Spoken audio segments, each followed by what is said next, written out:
Ahoj všem příznivcům sportu. Jsme parta nadšenců, která se v naší zemi snaží oživit tradici hokeje s míčkem. Sport, který je pod názvem bandy, populární hlavně v severských zemích, hrajeme už 2 roky.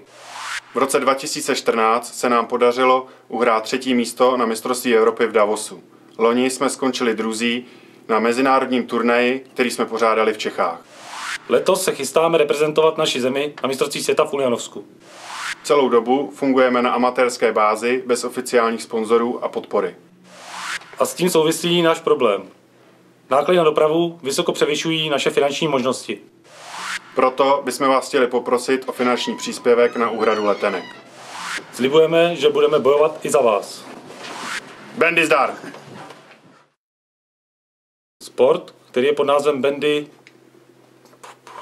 Sorry.